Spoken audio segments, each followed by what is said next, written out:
I don't want to say where it came from, but remember we did the one track with the epic strings, and then you sent it over to New York to get the bass put on it. You know what I'm talking about? Nah, man, I don't. Come on, dude. What are you talking about? Yeah, the Shaka concept. Right. Fuck, man, I just said I'm not gonna say where the shit came from. Oh, my bad. Sorry. He does that shit all the time. Don't sue with Shaka.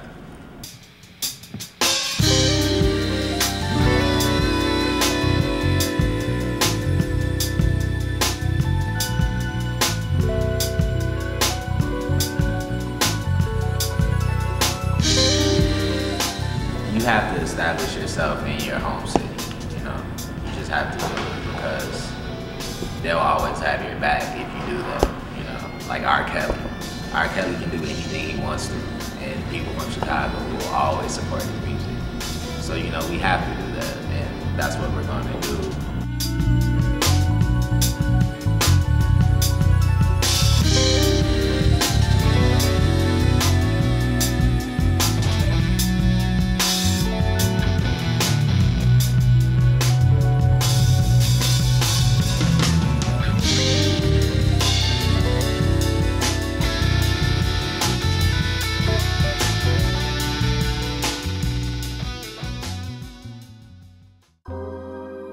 Mikey and I met at Morgan Park Academy.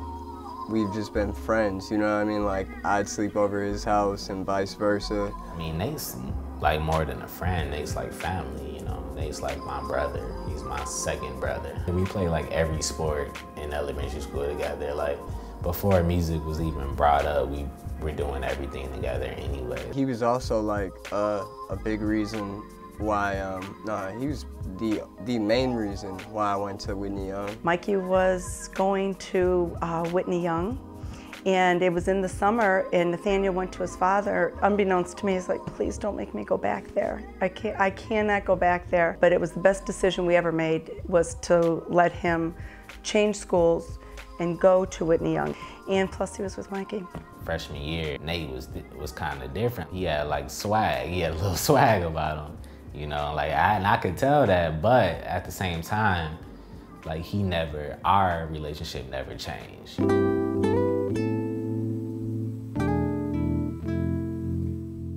He was playing basketball at school. It was right before school got out for summer break. And it was after school, and they were playing in the gym, and he came home and he said, Mom, you know, it was weird that I was guarding this boy, and my nose got hit twice, and I kept getting nosebleeds, but then it stopped right away. And his right eye bone had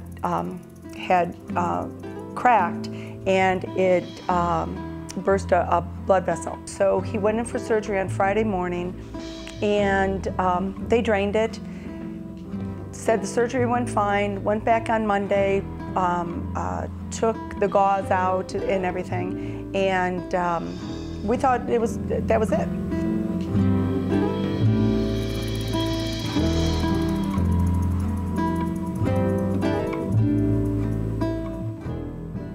I was in a daze. I didn't know what I was doing, but I just knew that I needed to get answers. So went up to the oncology ward. I gave them the piece of paper, I gave them the x-rays, and they said, you need to wait right here. We're going to get somebody to talk to you right away.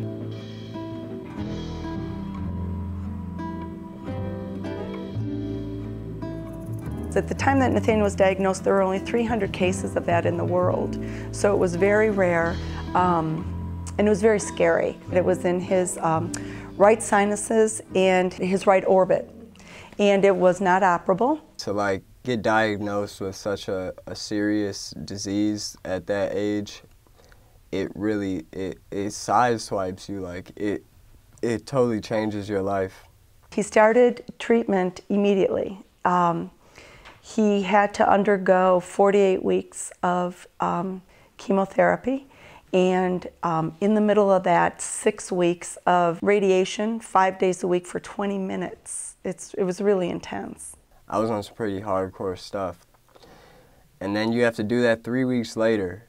So you already have been wiped out, and then you're going back again to get wiped out even more. It's really hard. Really hard. It's hard.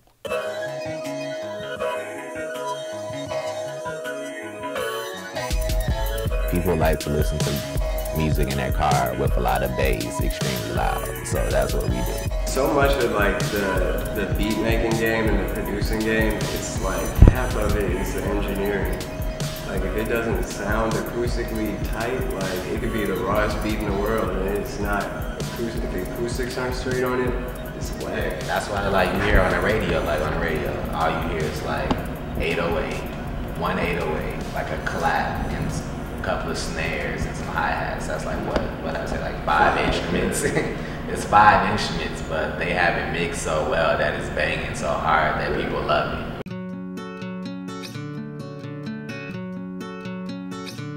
There was like a time freshman year, like early sophomore year, I didn't even know, like, I had no idea he had, I mean, I knew something was up, but like, I wasn't sure if he had cancer. Like people were asking questions and all this other stuff, and I didn't really know. It's just always been something that I haven't been too vocal about, and I really don't know why that is. It just kind of makes me uncomfortable. I think he was in denial at first, but it's how do you tell your friends that you're sick? And I remember talking to Mikey's mother, and she asked Mikey, she said, well, I heard, is Nathaniel sick? And Mikey was like, he's not sick.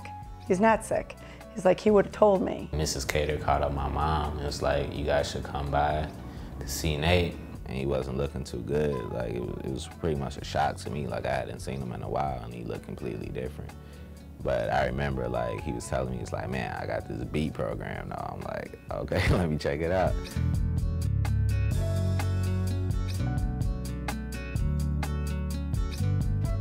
Children that have life-threatening diseases are the ones that are awarded Make-A-Wish. And so when at the hospital, when I was approached by them, it was almost that I was like, no, you didn't want it. Yeah, I could meet Bill Gates and I could go to Africa, but after that, then what? He narrowed it down, Make-A-Wish, to three things. The third one was the music studio. I definitely remember the day when he was like, man, you gotta come over and see this. And I'm like, man, I just came over, this dude had like a full studio. I'm like, oh, snap, like it's on. Getting studio equipment, it doesn't really have a time stamp on it. That definitely outweighed anything else that I think they could have given me. We just started working together, and then we didn't know, because he was doing his own stuff, he was making beats, and he wanted to, like, be like Nate, the producer, and so I'm like, man, what's up? Like, let's, we done talked about this for a minute, like, let's get on it, like, let's do it together. So, after a little bit of talk, we just ended up working together. To me, Kanye was, like, really the first person to make some epic, super epic beats, Like what?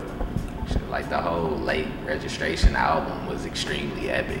I mean, I guess in concept it was epic, but like when you think of epic, it's like war music. I mean, take Jesus Walks. That's extremely epic. I would disagree. But I would disagree. It's good. I mean, it just doesn't fit the definition of epic. Shit, I don't know what epic is, man. Yeah.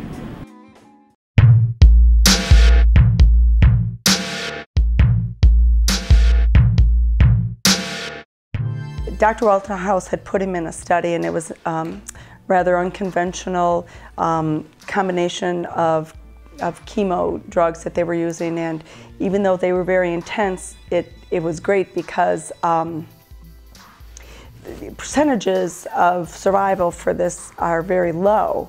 I never really had a feeling like he wasn't gonna make it, but it was definitely like a concern, like, man, like, how students are. Like, I just remember times where people would just be saying stuff like, where is Nate? Like, is he dead? Or like, it's like, man, shit like that. Most people are that far removed from it, you know what I mean? At most, they might have a family member who's more than likely older, who has, like, gone through that. I don't feel like I relate to a lot of people. I don't feel like a lot of people can relate to me. During high school, me and Nate kind of had, like, two different circles of people. So like he kind of had like his own little crowd of people, and I had my own little crowd of people or whatever. So there wasn't, I don't even think people knew that we were like best friends. His true friends stayed with him. There are some boys that, you know, some kids can't deal with illness. And so those are boys that are, you know, now young, that Nathaniel still doesn't talk to because they just stopped talking to him. But Mikey was there with him every second.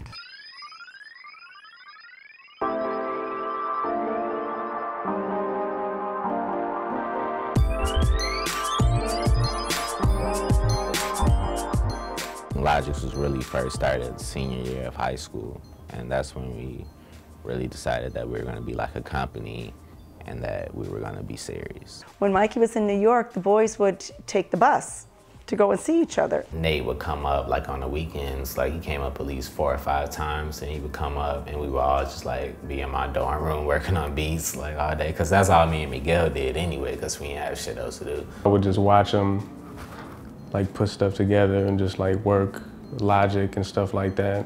And we just started kind of working together. It really got serious when we started working with Nishi, you know, our Mina, our artist. They go, okay, we've got an artist now, we've signed this woman up, and I was like, you signed, really? Okay, now what does that mean? We went to high school together, and she was a singer. You know, I knew she was good. And then one day I just hit her up to see if she wanted to come to the studio. And we started recording, and then, you know, we've been making music ever since.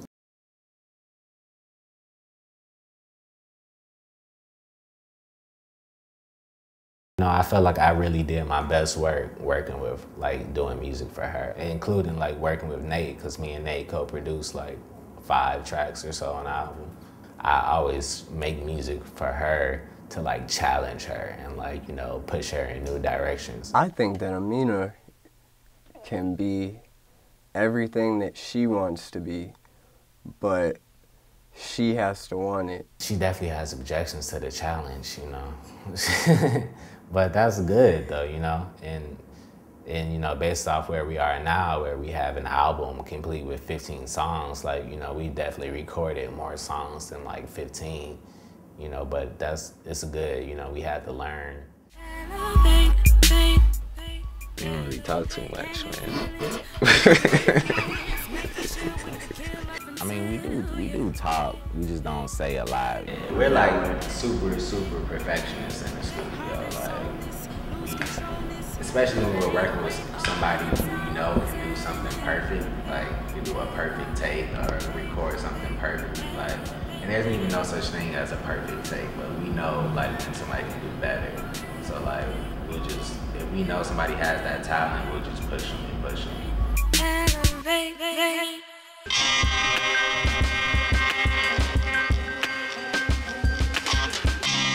It came back at the base of his skull, top of his spine, like back of his throat.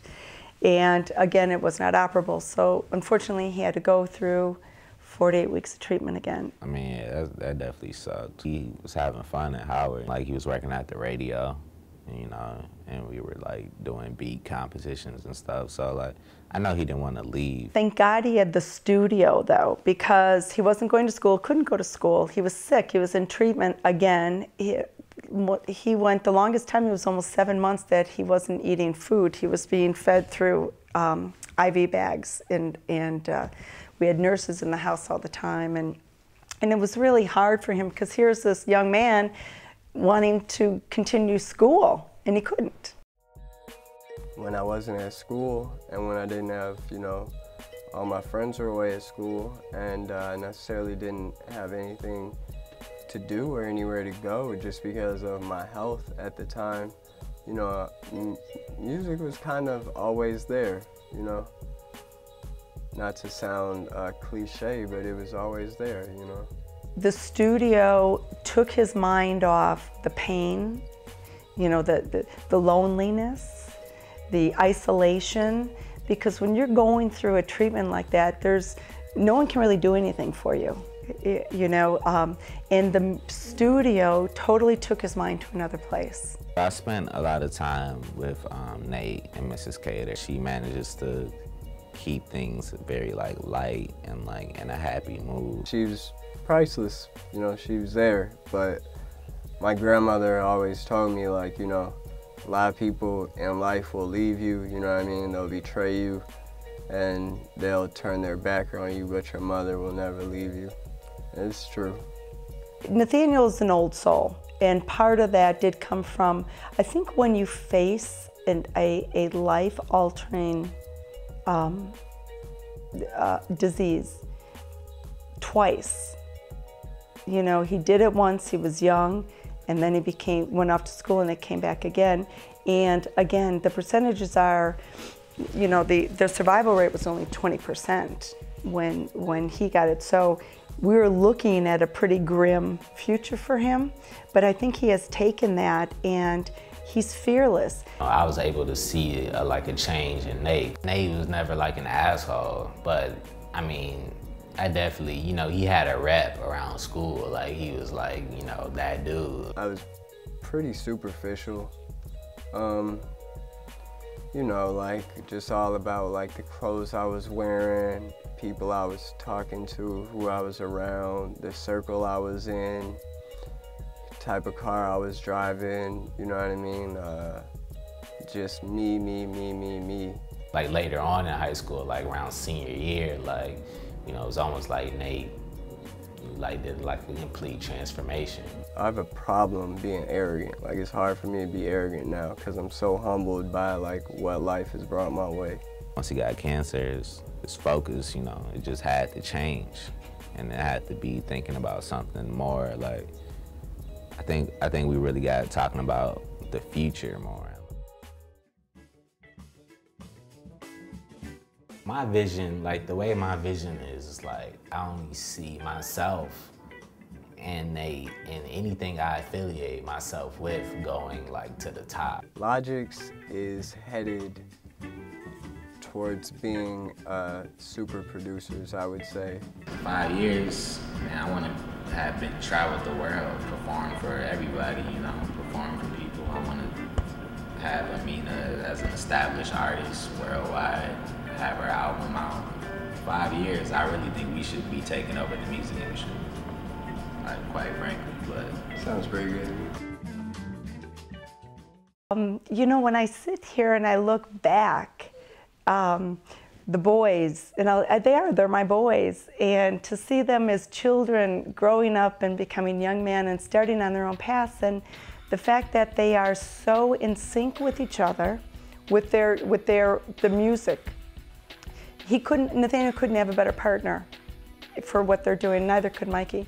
Honestly, man, I think Nate's struggle in his fight with cancer has not really affected our relationship or changed the way we interact around each other at all. And I think, you know, I think it's better that way, you know, because, like, I'm not trying to view my best friend, who I've known since 4th grade, as some, like, dying cancer patient. You know, he's never going to be that to me. For what Nathaniel has gone through with his illness, and to have survived it twice, and now doing something, and he's living his life. Am I afraid if that, like, my disease or my specific type of cancer will ever come back? It's something that I think about pretty much every day. You know, it's always on my mind. I think your attitude is everything, shapes the way your world is. So if I had to do it, I would do it again. He called and he said, "Mom, I love my life." That's all he wanted to tell me. There's no giving up. If you're an artist and you love what you do, giving up is not really an option. But there's literally nobody who could do what we do. And I can say that with cockiness and confidence.